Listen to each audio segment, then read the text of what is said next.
전능하사 천지를 만드신 하나님 아버지를 내가 믿사오며 그 외아들 우리 주 예수 그리스도를 믿사오니 이는 성령으로 잉태하사 동정녀 마리아에게 나시고 본디오 필라도에게 고난을 받으사 십자가에 못 박혀 죽으시고 장사한지 사흘 만에 죽은 자 가운데에서 다시 살아났으며 하늘에 오르사 전능하신 하나님 편에 앉아 계시다가 저리로서 산 자와 죽은 자를 심판하러 오시리라. 성령을 믿사오며 거룩한 공예와 성도가 서로 교통하는 것과 죄를 사하여 주시는 것과 몸이 다시 사는 것과 영원히 사는 것을 믿사옵나이다. 아멘.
모인 무리의 수가 약 120명이나 되더라. 그때에 베드로가 그 형제들 가운데 일어서서 이르되 형제들아, 성령이 다윗의 입을 통하여 예수 잡는 자들의 길잡이가 된 유다를 가리켜 미리 말씀하신 성경이 응하였으니 마땅하도다. 이 사람은 본래 우리 수 가운데 참여하여 이 직무의 한 부분을 맡았던 자라.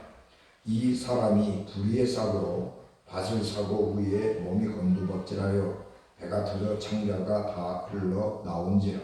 이 일이 예루살렘에 사는 모든 사람에게 알려져 그들의 말로는 그 밭을 아겔다마라 하니 이는 피밭이라는 뜻이라. 시편에 기록하였으되 그의 거처를 황폐하게 하시며 그의 거기 거하는 자가 없게 하소서 하였고 또 일렀으되 그의 직분을 타인이 취하게 하소서 하였도다. 이러함으로 요한의 세례로부터 우리 가운데에서 올려져 가신 날까지 주 예수께서 우리 가운데 출입하실 때에 항상 우리와 함께 다니던 사람 중에 하나를 세워 우리와 더불어 예수께서 부활하심을 증언할 사람이 되게 하여야 하리라 하거늘 그들이 두 사람을 세우시니 하나는 바사바라고 하고 별명은 유수도라고 하는 요셉이요 하나는 마띠아. 그들이 기도하여 이르되 무사람의 마음을 아시는 주여, 이 두 사람 중에 누가 주님께 택한 바 되어 봉사와 및 사도의 직무를 대신할 자인지를 보이시옵소서. 유다는 이 직무를 버리고 제 곳으로 갔나이다 하고 제비 뽑아 마띠아를 얻은 그가 11사도의 수위에 들어가니라. 아멘. 기도하겠습니다. 은혜가 충만하신 아버지 하나님, 넘치는 은혜를 감사합니다. 깨닫한 저희들 말씀 앞에 모여 싸우니 성령을 충만하게 하시고 우리에게 들을 귀를 주시옵소서. 예수님 이름으로 기도하옵나이다.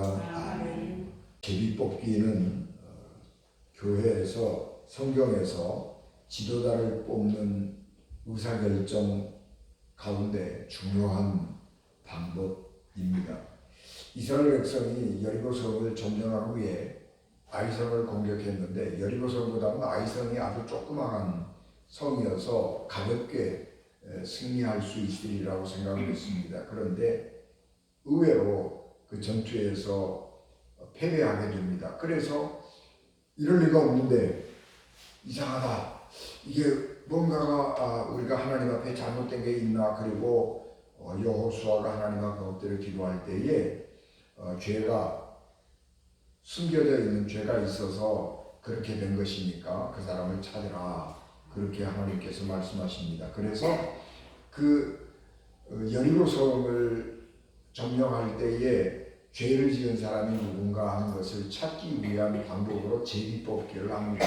그래서 제비를 차근차근 이렇게 뽑아서 어떤 가문의 사람, 어떤 지파 사람, 가문의 사람 그렇게 쭉 차근차근 제비를 뽑았더니 아간이라고 하는 사람이 뽑혔습니다. 그래서 네가 무슨 죄를 지었느냐 자백해라. 그렇게 여호수아가 물을 때에 내가 노력한 물건 중에서 그러니까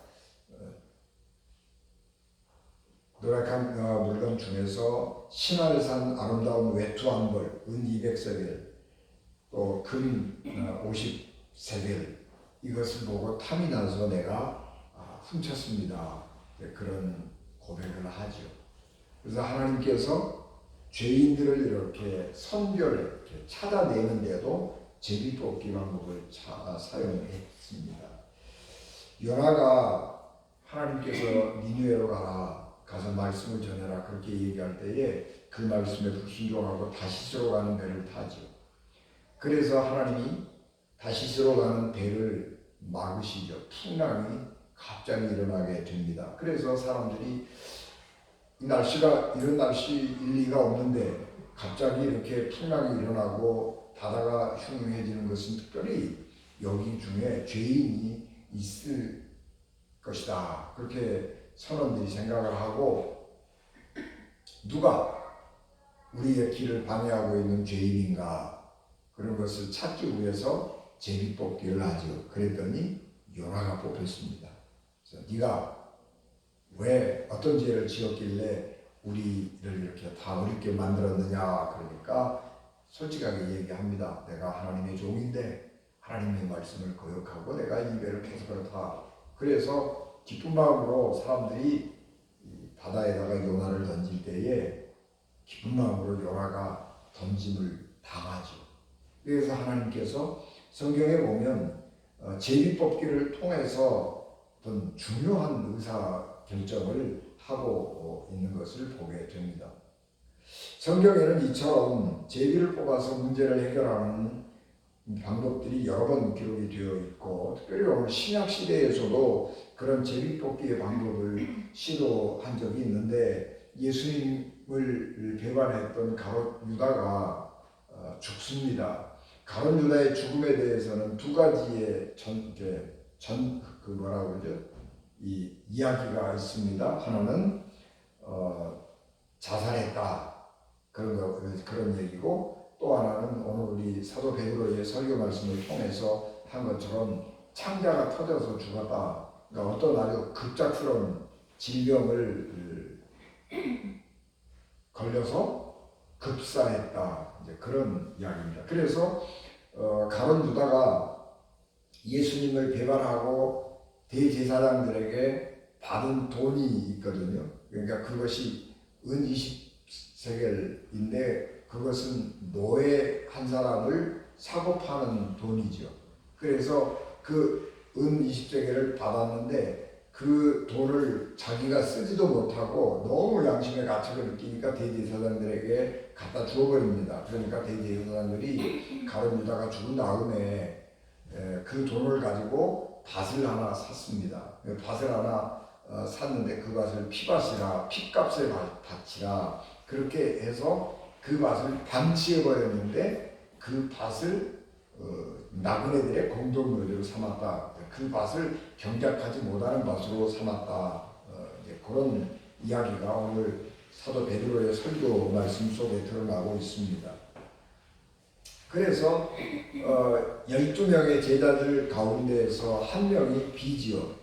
그래서 이 12명 가룟 유다의 자리를 대신할 사람을 새로 우리가 뽑자. 그런 의견의 일치를 보게 됩니다. 그래서 이제 제비뽑기의 방법을 사용해서 가룟 유다를 대신할 제자를 선별하게 됩니다. 우리 감리교회가 오래전에 감독회장 선거로 난장판이 되었습니다. 그래가지고 어떻게 할 것이냐, 어떻게 하면 이 혼란한 이 선거판을 이렇게 타락하고 부정한 이 선거판을 좀 정화시킬 것이냐, 뭐 그런 얘기들을 할 때에 그 중에 하나가 제비뽑기의 방법이 제안이 됐지요. 그러나 결국 그것은 거부당했습니다. 또 우리 한기총이라고 있었지요. 한기총이 아주 그 부자들의 모임, 부자교회들의 모임이거든요. 그래서 그것이 명예직이 되기도 하고 권력이 되기도 하고 그랬어요. 그래서 이 한기총이 돈도 많고 사람도 많고 그러니까 국가에서도 정부에서도 기독교 단체를 이렇게 대화의 파트너로 삼을 때 두 개가 있거든요. 하나는 KNCC가 있고 그 다음에 없었는데 그 다음에 이제 한기총이 나오니까 이 한기총을 대화의 상대로 삼았죠. 근데 NCC보다는 이 한기총이 훨씬 더 돈도 많고 큰 교회 목사님들도 많이 있고 그러니까 정부가 한기총을 중요한 대화의 파트너로 상대로 삼았습니다. 그러니까 이게 한기총 회장이 명예직이었는데 이게 굉장한 권력이 되고 대단한 명예가 되게 됐습니다. 그래가지고 뭐 어마어마한 돈을 써가면서 한기총 회장이 되려고 했거든요. 그 중에 우리 전광훈 목사님도 그냥 그렇게 한기총 회장이 되려고 애를 쓰고 그냥 별짓 다 해갖고 회장이 돼서 그거 가지고 그냥 권세 부리고 막 그 난리 치고 사람이 그렇게 망가져 버렸잖아요. 그래서 교회를 망신시키는데 아주 대표적인 인물이 되어버리고 말았는데 그때에 이게 이렇게 교회 기관의 선거가 난장판이 돼서는 안 된다 그러면서 제비뽑기 하자 뭐 그런 얘기들이 나왔는데 그거 다 부결이 되었습니다. 지금은 민주주의의 시대죠. 그래서 지도자를 뽑는 가장 보편적인 수단은 선거입니다. 왜 이 선거가 제비뽑기를 대체하는 가장 큰 의사결정 수단이 되느냐 그러면 장점이 많이 있죠. 그 선거라고 하는 것은 보편적인 사람들이 모두 다 참여하는 제도이기 때문에 민의를 대변하는 가장 좋은 방법이기 때문입니다. 그런데 진짜로 제비뽑기하고 선거하고 둘 중에서 제비뽑기를 택하지 못하는 이유가 있는데 그것은 뭐냐 그러면 제비뽑기라고 할지라도 사람을 선택을 해야 되잖아요. 그런데 그 지도자가 되겠다고 나오는 사람들 중에 정말 순수하고 학문적으로나 영적으로나 신앙적으로나 인격적으로 고결하고 아주 아름다운 사람들이 나오는 것이 아니고 탐욕스럽고 명예를 탐하고 허영심에 깃든 이런 사람들이 학문적으로 신앙적으로 인격적으로 없는데 어떻게 하다가 돈이 많아서 어떻게 하다가 큰 교회를 다니면서 이런 이유들 때문에 탐욕 또는 허용 뭐 이런 것 때문에 이제 나오는 거예요. 그래서 그 사람들이 지도자가 되고 나면 조직을 망쳐버리고 하나님 영광 가리는 경우가 많죠. 그 다음에 또 하나는 회중이 타락한 거예요. 어떤 사람하고 연관이 되어가지고 자기 이익을 챙기려고 하는 거죠. 그래서 이 사람이 회장이 됐을 때 내게 어떤 이익이 오는 것인가 그런 것을 따라서 투표를 하는 거예요. 그래서 그 사람을 지지하는 거예요. 그러니까 이게 교회가 하나님의 영광을 위해서 일하는 조직이 아니고 이익단체로 바뀌어버리게 되는 것입니다. 누가 회장이 되면 내게 어떤 이익이 오는지, 내가 회장이 되면 내게 어떤 이익이 오는지 이런 거를 따져서 내가 회장이 돼야 된다, 내가 대표가 돼야 된다, 그리고 나오게 되는 겁니다. 그러니까 지도자나 회중이나 다 같이 순수하게 하나님 영광을 위해서 살아가는 것이 아니고 자기의 이익을 위해서 교회를 이용하고 교회 단체를 이용하는 그런 일들이 일어나게 되는 것입니다. 그래서 제비뽑기가 안 되는 거예요. 여러분, 지도자를 뽑는 방법 가운데 제비뽑기도 있지만 추대하는 방법도 있어요. 그래서 아까 말씀드린 것처럼 신학적으로나 영적으로나 또 인격적으로나 이런 모든 면에서 이렇게 정말 좋은 분을 우리가 추대를 하자, 뭐 그렇게 하는 방법도 있는데, 이거 역시 탐욕이나 또 허영심이나 이런 게 있는 가득 찬 사람들이 자격도 안 되면서 나도 이만하면 자격이 된다 그리고 막 이렇게 막 나오는 거예요. 그러니까 추대가 안 되는 거죠. 그런데 성경은 그 제비뽑기 추대의 방법을 교회의 의사결정 가운데 하나로 받아들이고 실제로 시행해서 성공적으로 그 모든 것들을 이루어내는 것입니다. 오늘 우리가 봉독한 말씀은 예수님이 승천하신 직후에 성령 감림하시기 직전에 있었던 일입니다. 예수님이 승천하신 후에 예수님이 승천하시는 것을 보고 있던 사람들이 마가의 다락방, 예루살렘의 마가의 다락방에 모여서 기도하기 시작을 했지요. 그런데 12명의 사도여야 맞는데 11명의 사도가 된 거예요. 그래서 이 가룟 유다를 대신할 사도를 뽑자, 그렇게 사도 베드로가 제안을 하는 것입니다. 그래서 이 가룟 유다를 대신할 만한 사도를 뽑게 되는 것입니다. 여러분, 사실 생각해 보시라고요. 여기 예루살렘 교회가 한 120명의 사람들이 모였다. 그러는데 거기 사도가 11명이 있다. 그러면 그냥 가면 되잖아요. 그죠?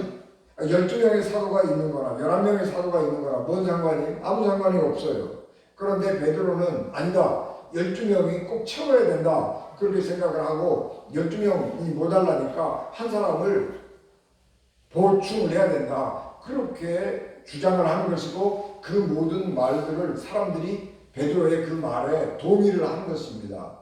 그래서 뽑게 되는 거죠. 여기 120명의 사람들이 모였다라고 명시적으로 말하는 것은 사람들이 왜 120명이 모였지, 어떻게 우연히 하다 보니까 많이 모였네, 이런 게 아니고 120명의 사도가 모였다고 하는 것은 120명의 사람들이 모였다고 하는 것은 여기에 12명의 지도자가 필요하다고 하는 것을 바닥에 깔고 있는 거예요. 120명이라고 하는 것은 뭐냐 그러면 소그룹으로 나누는 거예요. 소그룹. 10명씩 소그룹으로 나누면은 12개의 소그룹이 나오는 것이고, 그 12개의 소그룹마다 한 사람의 지도자가 있어야 된다고 하면 12명의 사도가 필요한 거예요. 그래서 한 사람을 보충을 해야 되는 것입니다. 여러분, 그 구약 성경에 보면 모세가 이스라엘 백성들을 조직할 때 가장 기초적인 소그룹이 19장이에요. 10사람을 한 단위로 해서 이렇게 지도자 한 사람을 뽑는 거죠.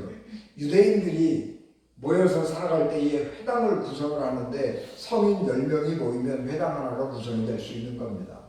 그래서 10부장의 개념이에요. 소그룹으로 나눠서 10사람을 하나의 소그룹으로 나누고 한 사람의 지도자를 뽑는데 사도 한 사람이 그 소그룹의 지도자가 된다고 하면 120명이기 때문에 12개의 소그룹으로 나눠지는 것이고 그 소그룹의 지도자 가운데 지도자를 세우려고 할 때에 한 사람이 들어가니까 한 사람의 지도자를 가룟 유다를 대신할 지도자를 뽑게 되는 것입니다. 그래서 12명을 이 지도자를 세워야 되는 것인데 이 12명의 지도자가 왜 반드시 필요하냐 그러면 이것은 예수님이 제자들을 12명으로 뽑을 때에는 예수님의 그 특별한 생각을 가지고 드러내는 것인데 이것은 이스라엘의 12지파를 대응하는 것입니다. 이스라엘의 12지파로 나라가 구성이 됐잖아요.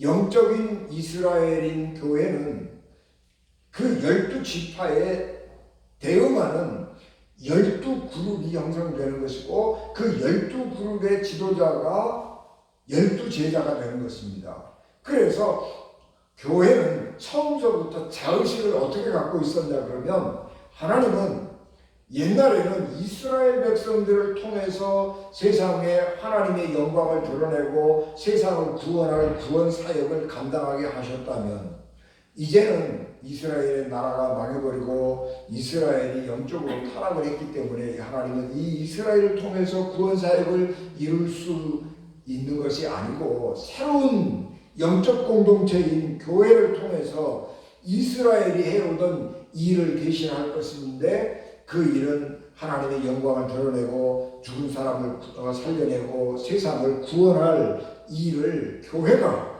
감당해야 된다고 하는 것입니다. 그래서 이스라엘 사람들은 교회가 시작이 될 때의 자의식은 교회는 영적 이스라엘로서 하나님의 영광을 드러내고 세상을 구원하고자 하는 하나님의 뜻을 이 땅에서 실현하는 공동체가 교회다라고 하는 자의식을 가지고 시작을 하는 것입니다. 그래서 이스라엘을 대신하는 영적인 공동체가 되는 것입니다. 요한계시록 21장 12절에 보면 크고 높은 성곽이 있고 12문이 있는데 문에 12천사가 있고 그 문들 위에 이름이 썼으니 이스라엘 자손 12지파의 이름이라. 그래서 새 예루살렘, 하나님께서부터 내려오는 새 예루살렘에 문이 12개가 있는데 그 12개의 문에 이스라엘 12지파의 이름이 기록되어 있다. 그리고 요한계시록 21장 아까 12절에 그랬죠. 14절에 그 성의 성곽에는 12기초석이 있고 그 위에 어린 양의 12사도의 12이름이 있더라. 그렇게 기록한 거예요. 그러니까 성문이 있는데 성문에 12지파의 이름이 있고 이스라엘 새로운 하나님이 건설하신 새로운 예루살렘에 기초석이 12개가 있는데 그 기초석마다 12사도의 이름이 기록된 거예요. 그러니까 문에 이름이 기록된 것보다는 주초석이 있고 그 주초석에 12사도의 이름이 기록되어 있다고 하는 것은 새 예루살렘, 하나님의 구원을 감당할 새 예루살렘의 기초석에 12제자의 이름이 들어가는 것입니다. 그래서 영적으로 보면 이스라엘 12지파보다는 12사도가 계승해 가고 있는 하나님의 영적 공동체인 교회가 훨씬 더 중요한 의미를 갖는다라고 하는 것을 우리에게 말씀하고 있는 것입니다. 그래서 이제는 하나님의 구원 사역을 영적인 이스라엘인 교회가 감당해야 하는 것이고 그러기 위해서 이 교회는 완전한 공동체가 되어야 되는 것입니다. 그래서 완전한 영적인 공동체가 되기 위해서 이 유다를 대신할 한 사람의 사도가 더 필요하게 된 것입니다. 그래서 가룟 유다가 없어져 버린 그 자리에 한 사람의 사도를 뽑아야 되는데, 사도를 아무나 120명 중에서 아무나 뽑는 것이 아니고 베드로 사도가 설교를 하면서 두 가지의 조건을 제시합니다. 하나는 요한의 세례로부터 우리 가운데서 올려져 가신 날까지 주 예수께서 우리 가운데 출입하실 때에 항상 우리와 함께 다니던 사람 중에 하나를 세워. 그래서 조건이 뭐냐 그러면, 예수님의 새로운 제자가 되는 조건은 예수님과 항상 같이 하는 사람, 예수님을 우리 12 제자들과 똑같이 잘 알고 있는 사람 가운데 뽑아야 된다라고 하는 것입니다. 두 번째는 예수께서 부활하심을 증언할 사람이 되게 하여야 하리라. 첫 번째는 예수님을 잘 아는 사람, 예수님과 공생애의 시작과 끝을 함께 했던 사람, 그리고 그 사람의 직무는 뭐냐? 예수님이 부활했다고 하는 것을 증언할 사람이 되어야 한다. 이 두 가지 조건을 갖춘 사람 중에서 한 사람의 사도를 뽑자, 그렇게 제안을 하는 것입니다. 교회는 예수님의 부활을 목격한 사람들이 예수님의 부활을 증언하는 사람이 제자인 것입니다. 그래서 교회는 예수님의 부활을 증언하는 것입니다. 그리스도인은 예수님의 부활을 증언하는 사람이, 증거하는 사람이 되어야 하는 것입니다. 그래서 이 조건, 두 가지의 조건에 부합하는 사람을 고르고 골랐는데 두 사람이 뽑혔습니다. 하나는 바사바라고도 하고 별명은 유수도라고 하는 요셉이고, 또 한 사람은 마띠아입니다. 옛날에 이름이 길다라고 하는, 지금도 마찬가지예요. 이름이 길다라고 하는 것은 그 사람이 굉장히 영향력이 있고 활동을 잘하고 있는 유능한 사람이라는 뜻이에요. 이름이 없다는 이야기, 이름이 짧다는 이야기는 그저 평범한 사람이라고 하는 이야기입니다. 요셉이라고 하는 사람은 이름이 바사바라고도 하고 요셉이라고도 하고 그래요. 별명은 유수도라고 하는 사람이에요. 이 사람은 굉장히 유명한 사람이에요. 조용현 목사 그러면 NCC 총회장, 전 한미총 총회장, 전 대한민국 부흥사 총회장, 이렇게 옛날에 거쳤던 경력이 어마어마하게 많다는 이야기는 그 사람이 사회적으로 활동을 굉장히 많이 했다는 얘기고, 객관적으로 보면 그 사람은 굉장히 유명한 사람이다, 그런 표시가 되잖아요. 그런데 조용현 은진교회 담임 목사 그거밖에 한 적이 없어요. 그러면 그 사람은 그냥 그러고 그런 거예요. 그게 이 두 사람 중에서 뽑는 거예요. 누구를 뽑으면 훨씬 더 교회에 유익하겠어요? 경험도 많고 활동도 많이 하고 재능도 있고 머리도 좋고 돈도 많고 이런 사람들을 뽑으면 교회가 훨씬 유익하지 않겠어요? 그러니까 우리가 투표를 하면 어떻게 하겠어요? 당연히 요셉을 뽑지요. 저 사람이 되면 우리 교회에 굉장히 유익할 거야. 우리에게 굉장히 많은 도움을 줄 수 있을 거야. 내게 많은 유익이 올 거야. 그렇게 생각을 할 수 있잖아요. 그러면 투표하면 아마 그 사람이 될 거예요. 그런데 제비를 뽑았는데 불행인지 다행인지 모르지만 달랑 이름 한 자밖에 없는, 신앙생활 성실하게 하고 있는, 이름도 없고 그 사람은 말도 없어요. 한 번도 어디 가서 발언해 본 적이 없어요. 그 사람이 뽑히는 거예요. 그런데 교회는 그것이 하나님의 뜻인 줄 믿고 받아들이는 거예요. 아무도 거기에 대해서 반론을 펴는 사람이 없어요. 아닌데 이 사람이 훨씬 더 훌륭한 사람인데 이 사람이 우리 교회 망했네, 이렇게 말하는 사람이 없다는 거예요.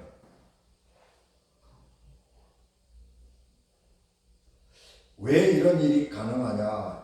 이름 없는 마띠아가 가룟 유다를 대신할 사도로 뽑혔는데 아무도 불평불만을 하지 않아요. 이것이 하나님의 뜻이니라. 그리고 받아들이는 거예요. 이런 일이 가능한 이야기는 이 모든 결정은 하나님이 하셨다고 하는 절대적인 믿음이 있기 때문이고, 이 결정을 할 때에 자기의 어떤 탐욕이나 명예나 무슨 허영이나 이런 게 아무것도 들어가 있지 않은 거예요. 전적으로 모든 것을 하나님께 맡기고, 하나님이 우리가 어떻게 하든지 하나님 영광만을 드러내는 사람이 되고 교회가 되어야 된다라고 하는 절대적인 믿음을 가지고 있기 때문에 그래요. 그래서 초대교회는 항상 성령과 우리는 그렇게 얘기를 하는 거예요. 결정을 할 때에 성령께서 하셨습니다 그렇게 안 하고, 성령과 우리는 사도행전 15장에 보면 중요한 예루살렘에 의해서 결정을 하는데, 성령과 우리는 안디옥 교회가 바울과 바나바를 선교사로 파송할 때에 성령과 우리는 그렇게 얘기합니다. 거기에 개인적인 어떤 사기사욕이나 명예나 이익이나 이런 것들은 전부 빠지는 거예요. 하나님의 영광만을 위해서 자기의 모든 것을 다 버리는 겁니다. 그래서 이런 절대적인 이 제비뽑기에 인간의 생각에 의외의 결정이 나더라도, 어떻게 생각하면 교회에 불리한 결정이 나더라도 이거를 수용할 수가 있는 것입니다. 마띠아는 성경에 그 행적이나 그 언어가 기록이 된 적이 없습니다. 그래서 이 마띠아가 우리가 생각해 보면 매우 평범한 지도자가 되었다, 지도자로 살았다, 그런 것을 의미합니다.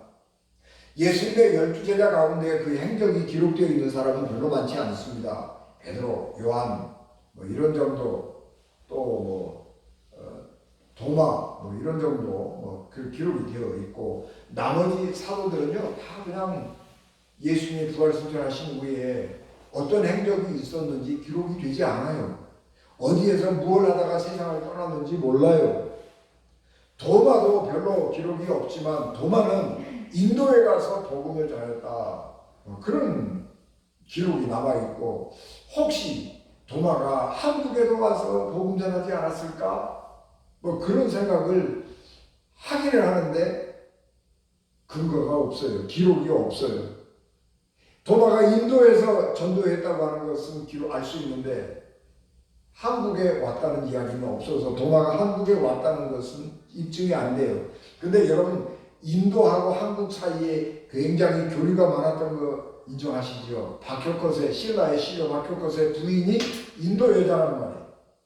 그러니까 왔을 수도 있어요. 그러나 하여튼 행적이 기록이 잘 안 돼요. 마띠아도 마찬가지로 행적이 기록이 안 돼요. 그것은 그가 평범한 지도자로 살았다라고 하는 것을 의미하는 것입니다. 그 이야기는 뭐냐? 하나님이 맡겨주신 사명에 최선을 다했다라고 하는 것입니다. 여러분, 이름이나 업적이 중요한 것이 아니라 하나님께서 맡겨주신 일에 충성하고 최선을 다해서 섬기고 하나님의 영광을 드러내는 사람이 예수님의 제자입니다. 교회 일을 하면서, 선한 일을 하면서 자기 이름 내고 자기 명예를 내는 사람은 예수님의 제자가 아닙니다. 자기 이름을 내고 자기 명예를 위해서 일하는 사람은 사업을 하거나 정치를 하거나 해야 하는 사람이지 교회 지도자가 되어서는 안 되는 것입니다.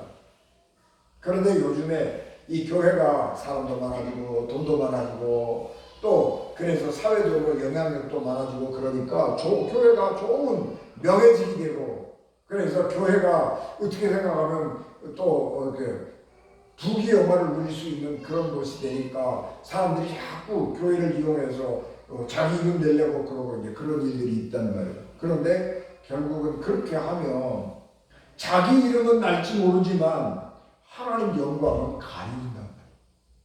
교회는, 하나님의 사람들은 자기 이름은 낮추고 하나님의 영광을 드러내려고 하는 것이, 그것이 하나님의 사람인 것입니다. 그래서 마띠아가 이름이 없다고 그래서 행적이 기록되지 않는다고 그래서 그 사람이 능력이 없는 무능한 사람이라고 하는 것은 아닌 것입니다. 그도 하나님이 맡겨주신 일에 최선을 다해서 자기 사역을 감당을 한 것입니다. 로마인 이야기를 쓴 시오노 나가미가 이런 말을 합니다. 성군의 시대에는 기록할 것이 없다, 그렇게 말합니다. 성군은 태평성대를 이끌었던 사람이죠. 태평성대를 왜 만드느냐 그러면은 성군은 문제가 일어나지 않도록 미리미리 처방을 잘 하는 거예요. 그래서 이런 문제가 생길 것 같다 그러면 미리 그 일이 일어나지 않도록 처방을 잘 하는 거예요. 홍수가 많이 날 것 같으면 근전에 홍수가 많이 나겠네? 그러면 주변을 둘러보면서 이거 제방이 여기가 약하네? 미리 여기다 제방을 쌓고 미리 대비를 하면 홍수가 나도 문제가 안 생겨요. 그런데 폭군들은요 그런 걸 안 해요. 그러니까 사건이 많이 일어나요. 뿐만 아니라 폭군들은 자기가 다니면서 말썽을 많이 일으켜요. 그러니까 사건도 많고 말도 많고 탈도 많고 기록할 게 많아지는 거예요. 여러분 연산군은 폭군이잖아요. 근데 연산군은 지가 나쁜 짓도 많이 했지만 지가 다니면서 말썽도 엄청 일으키는 거예요. 그래서 피바람이 부는 거예요. 그게 폭군이에요. 여러분 우리 사회가 와글와글하고 말이 많고 탈도 많고 논쟁도 많고 그렇게 하는 건 왜 그러는 거예요? 폭군이 다스리고 있기 때문에 그러는 거예요. 성군이 다스리면은요 사람들이 다 말 안 해요. 잘하겠지 그러고 믿어요. 무슨 일이 생기기 전에 미리미리 다 대처를 한다고요. 그래서 성군이 다스리면 태평성대가 되는 거예요. 여러분 마띠아가 이름 없이 밑도 없이 그렇게 살아갔지만 아무 교회가 어려움이 없고 문제가 없고 조용한 교회를 섬겼다라고 하는 것은 조용한 교회가 되도록 목회를 했다라고 하는 것은 성군이라는 이야기예요. 성군.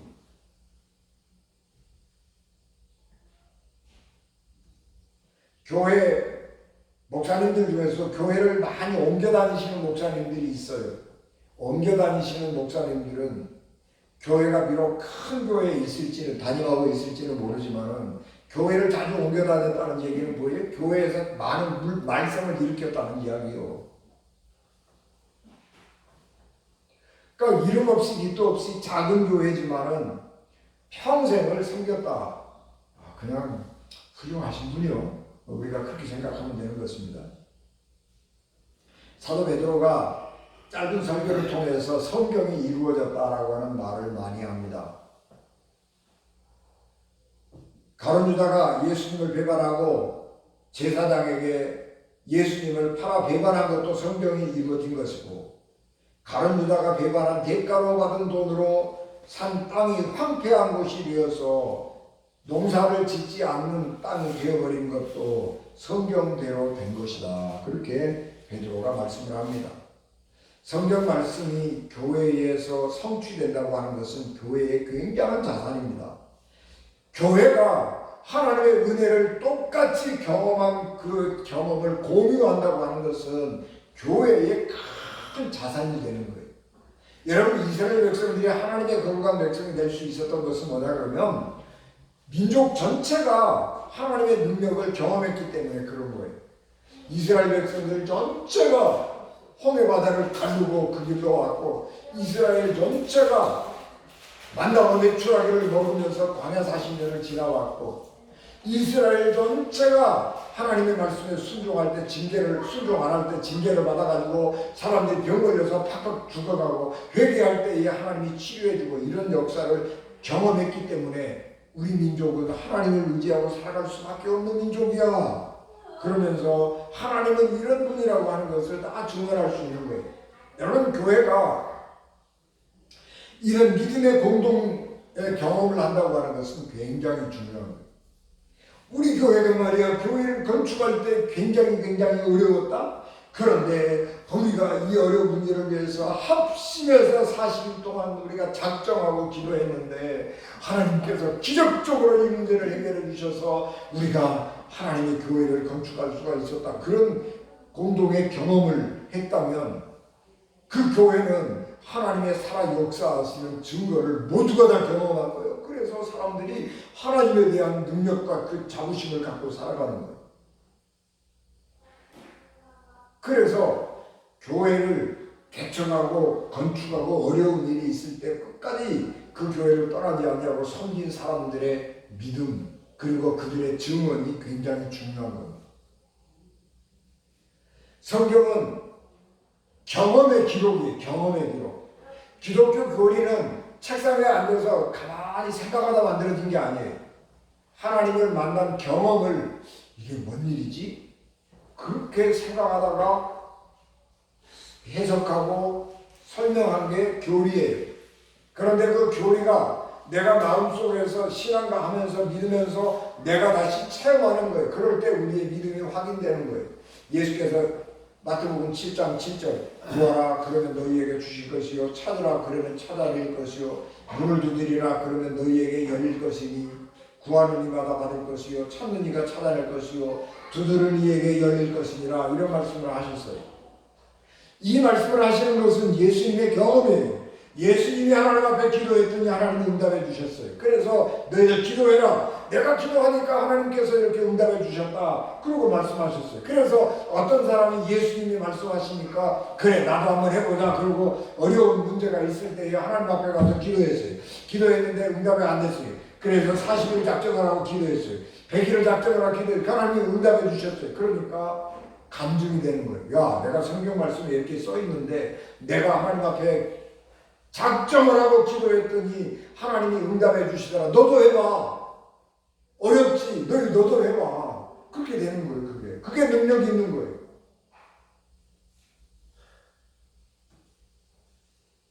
우리가 기도하자. 내가 기도해 주겠다라고 하는 이 말은 그냥 상황을 넘기기 위해서 하는 핑계가 아니라는 거예요. 내가 기도해 보니까 되더라. 너도 기도해봐. 너랑 나랑 같이 힘을 합해서 기도하자. 문제가 해결될 거야. 하나님 응답해 주실 거야. 이게 힘이 있는 거라고. 여러분 우리는 이 세상에서 주님의 제자로 살아갑니다. 주님의 제자는 사도 베드로께서 말씀하신 것처럼 주님과 항상 함께한 사람이어야 되는 거예요. 항상 예수님이 공생의 시작할 때부터 십자가에 달려 죽으시고 부활하시고 승천하시고 모든 것을 지켜본 사람이 그 모든 것을 하나도 빠짐없이 지켜보았다는 이야기는 예수님과 항상 함께했다는 이야기예요. 오늘 우리가 예수님의 새로운 제자가 된 사람들인데 그리스도인들은 예수님의 새로운 제자인데 삶이 그래야 되는 거예요. 항상 하나님과 함께 해야 돼요. 하나님과 함께하는 방법은 두 가지. 하나는 기도, 하나는 성경 말씀 읽고 묵상하고 행하고. 하나님과 함께하는 거예요. 기도해야 되는 거예요. 항상 기도해야 되는 거예요. 언제나 기도해야 되는 거예요. 그래서 기도와 말씀을 사랑하고 읽고 묵상하고 행하고 하는 것을 항상 해야 돼요. 그게 새로운 예수님의 제자의 조건이에요. 그리스도인들의 조건이에요. 그리고 부활을 증언하는 사람이 되어야 되는 거예요. 예수님의 부활은 인류 역사에서 단 한 번밖에 일어나지 않는 사건이에요. 본 사람은 다 기도가 없어요. 예수님이 부활을 하셨습니다. 승천하셨습니다라고 하는 것은 교회의 증언이에요. 교회의 전승이에요. 그것을 목격한 사람들이 우리 교회 안에 전에 내려와서 우리가 그 말을 전승으로 받아들이는 거예요. 그런데 우리는 그것을 입증할 방법이 없는 거예요. 뭘로 입증하는 거예요? 우리의 삶으로 입증하는 거예요. 예수님이 부활하셨습니다. 진짜로 살아납니다. 그 이야기를 뭘로 입증해요? 내가 예수님 믿고 새 사람 됐잖아. 이것은 영적인 부활이야. 우리의 육신의 부활은 이처럼 우리가 마지막 날에 일어날 수 있을 거야. 내가 증인이 되어야 된단 말이야. 교회가 증인이 돼야 돼. 우리 교회는 이런 곳이야 라고 증언할 수 있어야 되는 거예요. 세상은 하나님의 말씀을 믿지 않습니다. 하나님의 말씀의 능력을 믿지 않아요. 세상은 교회의 기도의 능력을 믿지 않습니다. 그런데 우리가 그것을 사람들에게 입증해야 돼요. 교회가 해야 될 일이 그 일입니다. 그리스도인들이 그 일을 해야 하는 것입니다. 하나님의 말씀의 능력이 우리 삶에서 구체적으로 나타나는 것을 사람들에게 보여주어야 하는 것입니다. 그래서 우리가 믿는 믿음도 중요하지만 하나님의 능력과 사랑을 보여주는 믿음도 중요하다는 거예요. 뭘로 보여주는 거예요? 내가 하나님 안에서 이렇게 변화됐다라고 하는 것을 보여주는 거예요. 내가 옛날에 그런 사람 아니었잖아. 예수 믿고 내가 이렇게 변했어. 성령께서 나를 이렇게, 하나님의 말씀이 나를 이렇게 변화시켰어. 그렇게 말할 수 있어야 하는 것입니다. 그래서 보여주는 믿음이 필요한 시대가 된 것입니다. 여러분, 우리는 이 하나님과 동행하는 이 시대의 새로운 제자들인데 하나님의 거룩한 삶의 모습, 또 하나님의 새롭게 창조하시는 하나님의 그 놀라운 능력을 우리의 그 삶을 통해서 사람들에게 증언하는 우리 은진가족 되시기를 주 예수 그리스도 이름으로 축복합니다. 기도하겠습니다. 은혜가 충만하신 아버지 하나님, 은혜를 감사합니다. 새로운 제자가 되기 위한 조건을 베드로 사도께서 두 가지로 정리해서 말씀했는데, 오늘 우리가 이 시대에 하나님의 사도로 예수님의 제자로 살아가며 그런 조건에 합당한 삶을 살아가게 하옵소서. 예수님 이름으로 기도하옵나이다. 아멘.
지금은 교회의 머리가 되시며 길이요 진리요 생명이 되셔서 우리를 하나님 나라로 인도하시는 예수 그리스도의 은혜와 죄인들을 구원하시려고 자기 아들을 십자가에 버리신 하나님 아버지의 극진하신 사랑하심과 성령님의 감동 감화 역사 위로 교통되게 주관하신 예배를 마쳐 돌아가는 사랑하는 성도들 심령과 가정과 기업과 자녀들을 위해 피값으로 세우신 우리 은진 교회 위에 지금부터 영원히 함께 하시기를 간절히 축원하옵나이다. 아멘.